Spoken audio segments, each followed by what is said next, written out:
আজকে আলোচনা করব ভারত পাকিস্তানের যুদ্ধ নিয়ে। ভারত পাকিস্তানের অভ্যন্তরে যে সিন্দুর অপারেশন চালিয়েছে সেটির বিষয়ে আলোকপাত করব। 7 মে 2025 উপমহাদেশে আবারও যুদ্ধ শুরু। ভারত পাকিস্তানের অভ্যন্তরে চালালো ভয়ঙ্কর হামলা। পাকিস্তানের পাল্টা প্রতিক্রিয়ায় উত্তাল কাশ্মীর। কী ঘটেছে উপমহাদেশে, কীভাবে ভারত বা পাকিস্তানের অভ্যন্তরে হামলা চালিয়েছে, এসব বিষয়ে আজকে আলোচনা করব। আলোচনাটি শুরু করার আগে আপনাদের কাছে আমার রিকোয়েস্ট থাকবে আমার চ্যানেলটি সাবস্ক্রাইব করে দেওয়ার জন্য এবং পাশে থাকা বেল আইকনটি চেপে দেওয়ার জন্য, যাতে আমার সবগুলো ভিডিও আপনারা দেখতে পারেন এবং সঙ্গে থাকবেন। আমার চ্যানেলটিতে অবশ্যই সাবস্ক্রাইব করে দেবেন। সো আমরা এখন মূল আলোচনায় আসি। মানুষ যখন ঘুমিয়ে পড়েছে, ঠিক রাতের গভীরে রাত 1টা থেকে 1:30টার মধ্যে ভারত পাকিস্তানের অভ্যন্তরে হামলা চালায়। গত 22 এপ্রিল কাশ্মীরের পেহেলগামে জঙ্গি হামলা চালানো হয়। এতে 26 জন ভারতীয় বেসামরিক লোক মারা যায়। সো এই হামলার জন্য ভারত সরাসরি পাকিস্তানকে দায়ী করে, পাকিস্তানি জঙ্গি গোষ্ঠী লস্কর-ই তৈয়বাকে দায়ী করে। কিন্তু আসলে হামলার চিত্র এবং হামলার ধরন দেখে এবং কাশ্মীর অধ্যুষিত যে ভারতের নিরাপত্তা ব্যবস্থা, সেইটা বিবেচনা করলে এটা যে পরিকল্পিত এবং ভারতের অভ্যন্তরীণ ব্যাপার, সেটা বোঝা যায় খুবই স্পষ্টভাবে। তবুও ভারত শুধুমাত্র পাকিস্তানে হামলা চালানোর জন্য সরাসরি পাকিস্তানকে দায়ী করে এই বিষয়ে। সো এইভাবে দায়ী করেই পাকিস্তানে তারা বেশ কিছুদিন ধরে হামলা চালাবে এবং এই বিষয়ে ভারত পাকিস্তান পাল্টাপাল্টি উত্তেজনা বিরাজ করতেছিল এবং তারা পাকিস্তানের অভ্যন্তরে হামলা চালায়। জম্মু কাশ্মীরে সেই হামলায় 25 জন বেসামরিক পর্যটক নিহত হয়। ভারত দাবি করে যে ধর্মের ভিত্তিতে তাদেরকে বেছে বেছে হত্যা করা হয়। যদিও সেখানে একজন মুসলমান ঘোর শাওরি যে পর্যটকদের ঘোড়া ভাড়া দিয়ে থাকে, সেও মৃত্যুবরণ করে পর্যটকদের বাঁচাইতে গিয়ে। সো তারপরেও ভারতীয় মিডিয়া এবং গদি মিডিয়া চালিয়ে দেয় যে এটা শুধুমাত্র সাম্প্রদায়িক হামলা। তো সেই হামলার ভিত্তিতেই তারা তখন থেকে হামকি ধমকি দিয়ে আসছিল যে ভারত পাকিস্তানে হামলা করবে। সেও ফাইনালি তারা হামলা করেছে। এর পরিপ্রেক্ষিতে ভারত পাকিস্তানের অভ্যন্তরে 7 মে রাতে অপারেশন সিঁদুর অভিযান পরিচালনা করে।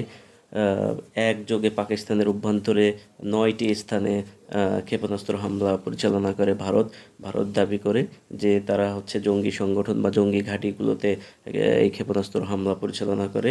কিন্তু পাকিস্তান জানিয়েছে যে এগুলো বেসামরিক লোকজনের উপর হামলা চালানো হয়েছে, বেসামরিক লোকদের বাড়ি করে হামলা চালানো হয়েছে এবং মসজিদকে লক্ষ্য করে টার্গেট করে হামলা চালানো হয়েছে, যা একাধিক ভিডিও ফুটেজে দেখা গেছে। এই হামলার পাল্টা প্রতিক্রিয়ায় পাকিস্তান সেনাবাহিনী দাবি করে ভারতের 5টি যুদ্ধবিমান ভূপাতিত করেছে। এর মধ্যে রয়েছে রাফায়েল 3টি, MiG-29 এবং মিরাজের মতো যুদ্ধবিমান, যেগুলো অত্যাধুনিক এবং আধুনিক সমরাস্ত্রে সজ্জিত ছিল। এছাড়াও পাকিস্তান সেনাবাহিনী আরও দাবি করে ভারতের অভ্যন্তরে সীমান্তের কাছাকাছি একটি ভারতীয় সেনাবাহিনী ব্রিগেড হেডকোয়ার্টার সম্পূর্ণরূপে তারা ধ্বংস করতে সক্ষম হয়। আপনারা দেখতে পাচ্ছেন ভিডিওতে যে এই যে ধ্বংসপ্রাপ্ত ভারতীয় ফাইটার জেটের ধ্বংসাবশেষ পড়ে আছে ভারত শাসিত যে কাশ্মীরে। এটা আপনারা দেখতে পাচ্ছেন, বিভিন্ন গণমাধ্যমে এটি ফুটে উঠেছে।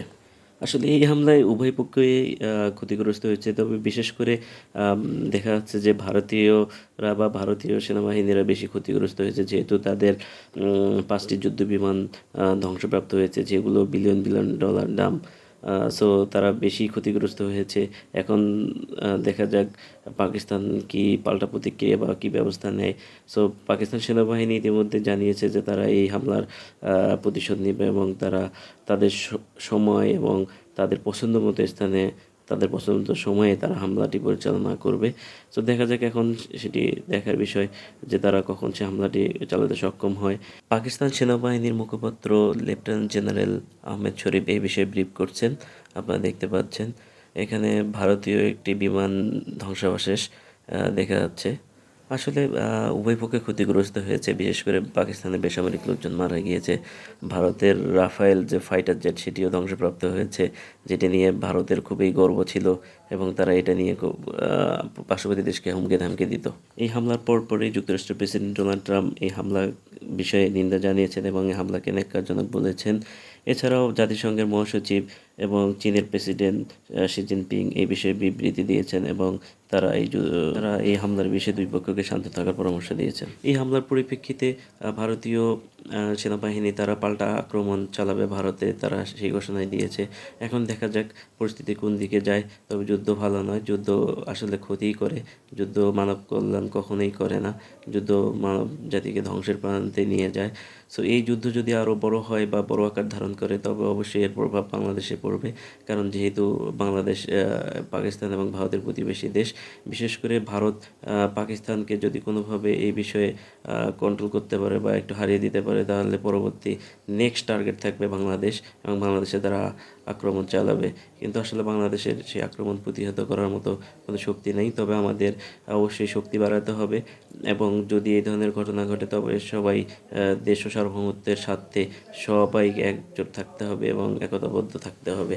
তো বন্ধুরা, এই বিষয়ে আপনার মতামত কি এবং এই পরিস্থিতির সমাধান কূটনীতিতে সম্ভব কিনা, নাকি সামনে আরও ভয়ঙ্কর সংঘর্ষ হবে, আপনার মতামত জানাবেন কমেন্টে।